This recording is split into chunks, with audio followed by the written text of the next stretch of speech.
আপনারা জানেন পশ্চিমবঙ্গে কি ভয়ঙ্কর অবস্থা হয়েছে। আমি তখনই থামবো যখন বীরভূম জেলা থেকে এই সন্ত্রাসবাদী জঙ্গিদের পার্টি এই তোলামূলকে উৎখাত করতে পারবো। এটা আমার 18তম শপথ। আমি লোকসভা নির্বাচন পর্যন্ত সর্বত্র আসব, সর্বত্র কর্মসূচি করব। যেখানেই আক্রমণ হবে, যেখানেই চুরি হবে, আমরা তার প্রতিবাদ করব। এবং আপনারা নিজেরা দেখেছেন যেভাবে প্রকৃতি মায়ের দেওয়া সম্পদ এই বীরভূম জেলায় লুট হয়েছে, এখনো লুট হচ্ছে। কয়লা, বালি, পাথর কিছু বাকি রাখেনি এই লুট করতে। এই লুট তখনই বন্ধ হবে যখন মমতা ব্যানার্জি প্রাক্তন হবে আর তার চোর ভাইপো জেলে যাবে।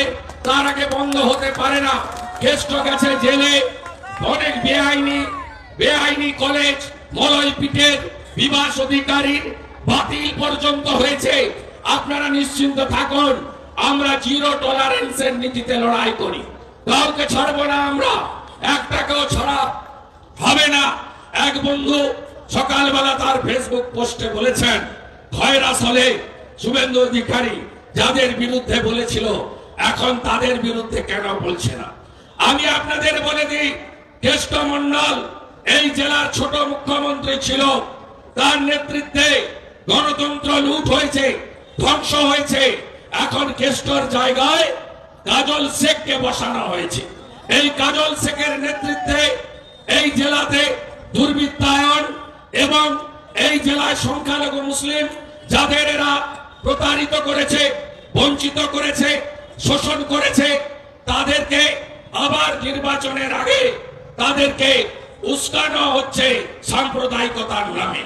এই কাজল সভাধিপতি এর এত সাহস হয় কি করে জুম্মার দিন মসজিদে গিয়ে সেখানে সাম্প্রদায়িক বক্তব্য রেখেছে।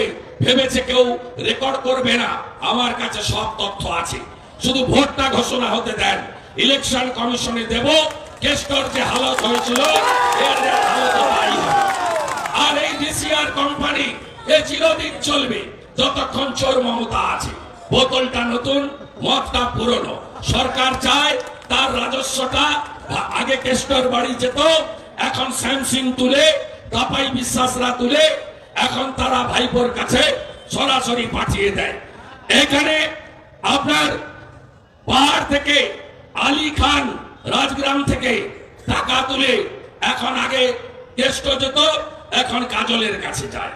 লোডিং আমাদের টোল গেট জেলা পরিষদের সবগুলো টেন্ডার ছাড়া 1.5 কোটি 2 কোটি টাকা করে বিক্রি হচ্ছে। আপনারা জানেন কিভাবে লুট চলছে এখনো। এই চোর তৃণমূল তার যতক্ষণ পিসি ভাইপোর এই চোর আমি বন্ধ না করতে পারছি, আমরা এ চুরি আটকানো যাবে না। লড়াই চলবে, সংঘর্ষ চলবে। পোস্টপোল ভায়োলেন্সের গুন্ডারা এখনো জেলে যায়নি, তাদের আমরা জেলে দেখতে চাই। 21-এর ভোটের পরে বেছে বেছে মেরেছে, ঘর ভেঙেছে, বুলডোজার দিয়ে ভেঙেছে। আপনারা কি ভাবলেন যে আমরা এগুলো ভুলে গেছি? আমরা একটাও ভুলিনি, আমরা একটাও ভুলিনি। এই সাঁইথিয়াতে লীলাবতী সাহা, তার দেবাশিস সাহারা জেনে রাখুন, যেভাবে পুরো ভোট লুট করেছেন এর খেসারত আপনাদের দিতে হবে। বালি ভাগ করে দিয়ে চলে যাচ্ছে, নামবেন কবে মাঠে? আপনারা কিছু নেই, সব ফাঁকা। নানুরে, ময়ূরেশ্বরে সব জায়গায় বালির আর কোনো অস্তিত্ব নেই। বড় বড় ব্রিজগুলো যদি ভেঙে কোনোদিন পড়ে যায় আশ্চর্য হওয়ার কোনো কারণ নেই। ব্রিজের পিলারের নিচ থেকেও বালি তুলে ফাঁকা করে দিয়ে যাচ্ছে। আর এই সাঁইথিয়াতে একটা সাবির আলী খান বলে এক মাতব্বর আছে, বিএলআরকে দিয়ে গরিবের জমিগুলো পাট্টা করিয়ে নিয়েছে। আর আরেকটা ডাকাত আছে তুষার মন্ডল, এদের সব সাবধান করে দিয়ে গেলাম। সবে তো এনআইএ ছাগলকে নিয়েছে। মোহাম্মদ বাজারে 84,000 জিলোটিন স্টিক কাণ্ডে তালিকা বড় লম্বা, বিরাট লম্বা তালিকা।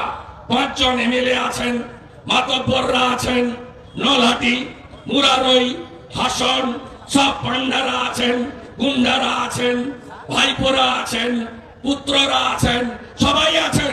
সাজানো হয়ে গেছে, অপেক্ষা করুন। সমস্ত দেশদ্রোহীরা যারা জিলোটিন স্টিক জমা করে মোহাম্মদ বাজারে নাশকতার কাজ করেছিল তাদেরকে ছাড়া হবে না, ছাড়া হবে না, ছাড়া হবে না। আপনাদের সকলকে বলবো, জোট বাঁধন তৈরি হন। এই লোকসভার আসনটা মোদিজিকে দেবেন তো? দেবেন তো?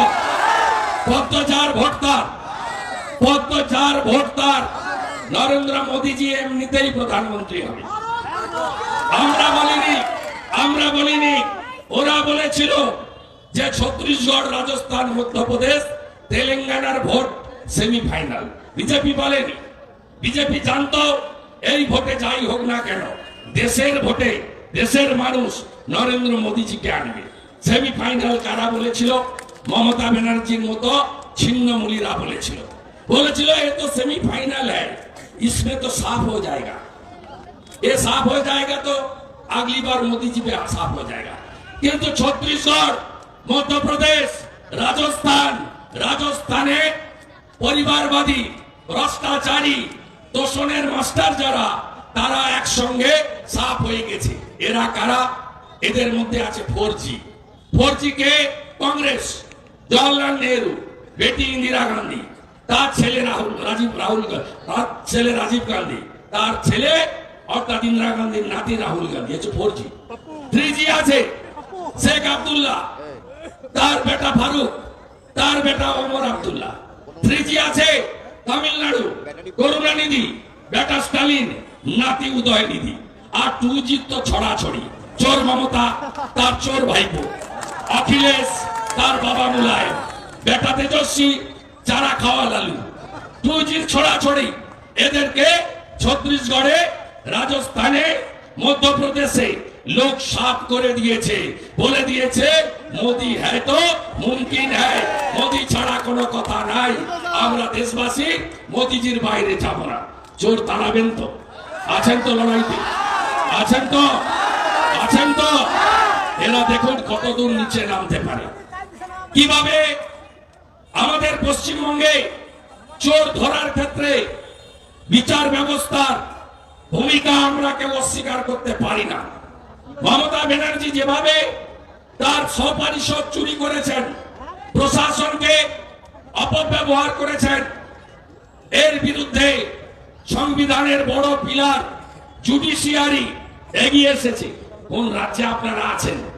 রাহুল গান্ধীর বিরুদ্ধে ডিফেমেশন মামলায় গুজরাটের লোয়ার কোর্ট কনভিকশন সাজা দিল, মেম্বারশিপ গেল, হাইকোর্টে আপিল করলেন, হাইকোর্টের আপিল বাতিল হলো, অর্থাৎ রায় বহাল থাকলো। হাইকোর্টে সন্তুষ্ট না হয়ে রাহুলজি সুপ্রিম কোর্টে গেলেন, সুপ্রিম কোর্ট রাহুলজিকে প্রোটেকশন দিল।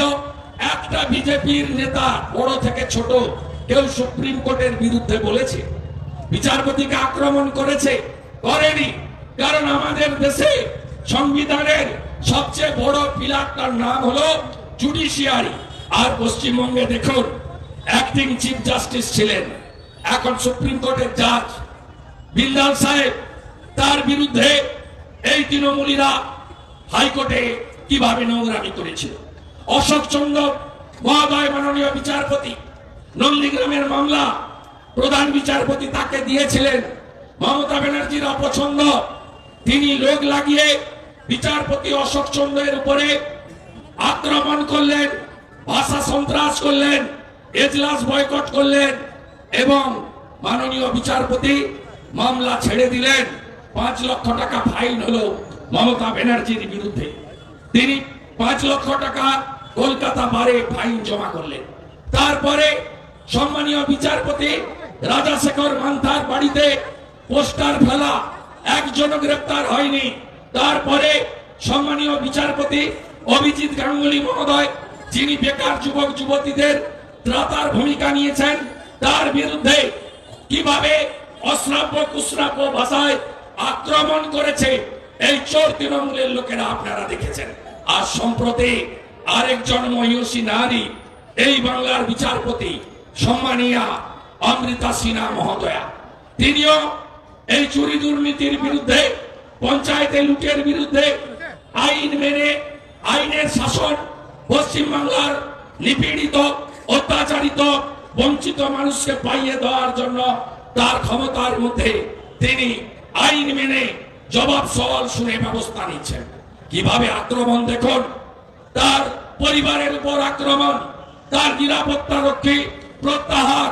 আমি এই ওপেন সভা থেকে সুপ্রিম কোর্টের প্রধান বিচারপতির কাছে আবেদন করব, মহামান্য প্রধান বিচারপতি, এই জুডিশিয়ারির উপরে পশ্চিম বাংলায় মেরুদণ্ড সোজা রাখা মাননীয় বিচারপতিদের উপরে যেভাবে মমতা ব্যানার্জির নেতৃত্বে, তার ভাইপোর নেতৃত্বে পুলিশ, সিআইডি সরকারি দলকে দিয়ে স্টেট স্পন্সর অত্যাচার হচ্ছে, এর যথোপযুক্ত তদন্ত করে এই সরকারের বিরুদ্ধে, সংবিধান বিরোধী সরকারের বিরুদ্ধে ব্যবস্থা গ্রহণ করা হোক।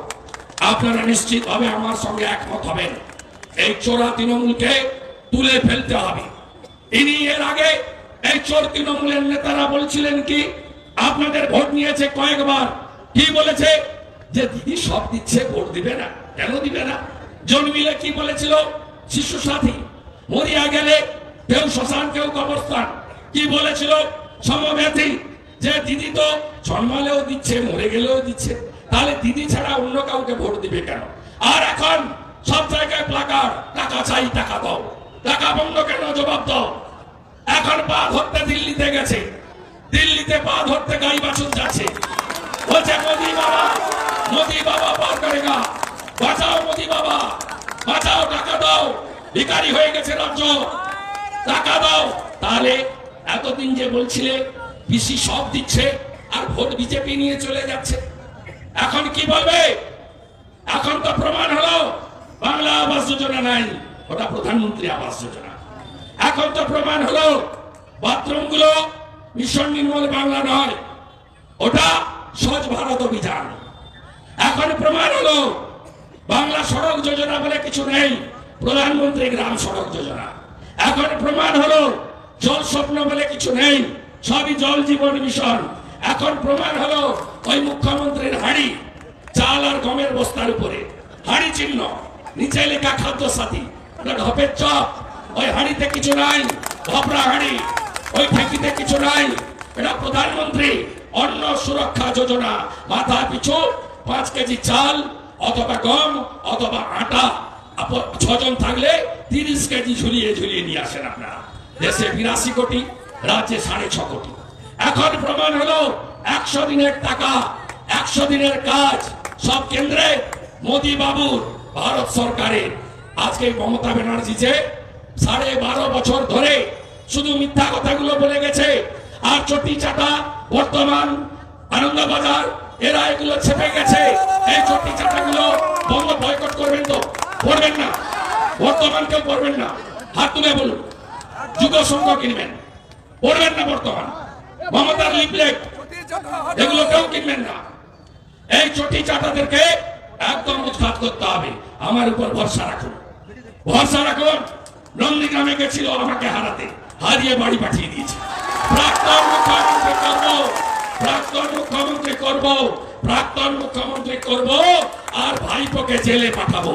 নিশ্চিন্ত থাকুন, এ লড়াই চলছে, এ লড়াই চলবে। চোর ধরো, চোর ধরো। আসল চোরের নাম কি? আসল চোরের নাম কি? চোর মমতা। 29 তারিখে অমিত শাহ এসেছেন, আপনারাও গেছেন, বিরাট সভা। আমি অমিত শাহজিকে ছাড়তে গেছি এয়ারপোর্টে, আমাকে লোক পাঠালো ভূতের মতো কালো পোশাক পরে, সব কালো আর উনি সাদা। অ্যাসেম্বলির গেটে বসে আছে ভূতরা, হাড়ি আর কলসি বাজাচ্ছে। আমি বললাম দেখাচ্ছি মজা। আমি ফিরে এলাম অ্যাসেম্বলিতে, দেখি বলছে অলি গলি মে চোর হয়, নরেন্দ্র মোদী চোর হয়। আমি নরেন্দ্র মোদী চোর, ওর মুখের উপরে ওইখানে দাঁড়িয়ে চোর মমতা, চোর মমতা, চোর মমতা, মমতা চোর, মমতা চোর, মমতা চোর, মমতা চোর, মমতা চোর, মমতা চোর, মমতা চোর, মমতা চোর। একদম প্রস্তুত থাকুন, এই লড়াইতে মানুষ জিতবে। সবাই ভালো থাকবেন। 24 তারিখ গীতা পাঠ ব্রিগেডে চলে আসতে হবে। গীতা বিজ্ঞান, কোন ধর্মগ্রন্থ নয়। গীতা পড়ুন, নিজের ধর্মের প্রতি আস্থাশীল থাকবেন। অপর ধর্মকেও শ্রদ্ধা করতে শিখবে। আমার প্রচুর সংখ্যালঘু ভাই এসছে ময়ূরেশ্বর থেকে, মুরারই থেকে, এত সংখ্যালঘু ভাই। শৌচালয় পেয়েছেন, বাথরুম পাননি, পানি পেয়েছেন পাননি, নল জল পেয়েছেন পাননি, ভাতা পেয়েছেন পাননি, অটল পেনশন যোজনা পেয়েছেন পাননি, বার্ধক্য ভাতা পেয়েছেন পাননি। চোর তাড়াতে হবে। অমিত শাহজি দুদিন আগে আজ তোকে বলেছেন ভারতে থাকা কোন মুসলমানকে ভারতীয় জনতা পার্টি ভারতের বাইরে নিয়ে যাবে না। অতএব এনআরসির ধাপ্পাবাজিতে দয়া করে এবারের লোকসভা ভোটে কেউ ফাঁদে পা দেবেন না। একে সরাতেই হবে, বাংলাকে বাঁচাতেই হবে। ভারত মাতা কি, ভারত মাতা কি, ভারত মাতা কি।